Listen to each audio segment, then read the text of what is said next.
the smallest hesitation in time, but Silver knew what she had to do. Notice how in this quote from Tanglewreck by Jenna Winterson that she joins two sentences. There are two ways to join sentences. Let's have a look at them. The first way is to use and or another one of our coordinating conjunctions. Do you remember our fanboys? For and nor, but, or, yet, so? Any of these conjunctions would work.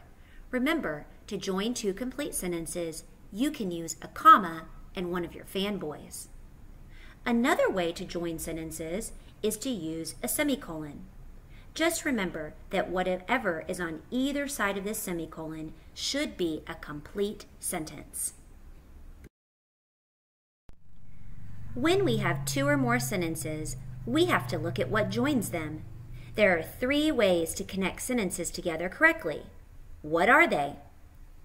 And or one of the other conjunctions with a comma, a semicolon, or go ahead and break them into two separate sentences. This isn't technically joining the sentences into one sentence, but it is an option. Adrian, will you try this conversation out with me? Sure. Will you please read the example sentence? We had dinner. It was good. How many statements did you hear? 2. How are they joined?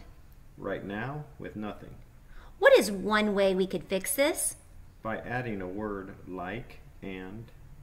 Let's hear that. We had dinner. It was good.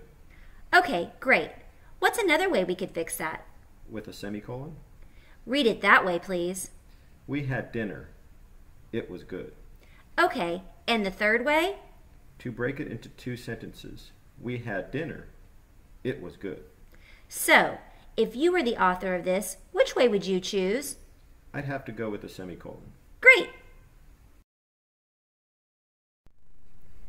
When we have two or more sentences, we have to look at what joins them. Sometimes people join sentences incorrectly, using strategies considered wrong, substandard, and illegal in the grammar world. What are these two ways? The first way is with thin air, just running them together with nothing but thin air between them. The second way is by slapping a comma between the two sentences. We call this a comma splice. Both of these ways result in what are called run-on sentences. Take a look at this conversation between Gavin and his mother. Tell me the two sentences that are in your paper. Sam is here. Julian is not. What's one wrong way to join them? With thin air. And how would that sound? Sam is here. Julian is not. Nothing is there but thin air. What's another wrong way to join those sentences? With a comma. Exactly. Can you join two sentences with just a comma? Never, never, never. Remember, just slapping a comma between two sentences is always wrong. It creates a comma splice. Now that you know the three parts of the sentence ringer, we can put them together to check any sentence from capital to period. First question, does it make a statement? Does it pass the ps test? Is there a verb in it? I jump, you jump, he jumps. If the sentence doesn't pass the first two questions, it's definitely a fragment and needs to be fixed. The third question is, if there is more than one sentence, how are they joined? Did the writer use a comma and one of our coordinating conjunctions? Or did the writer add a semicolon?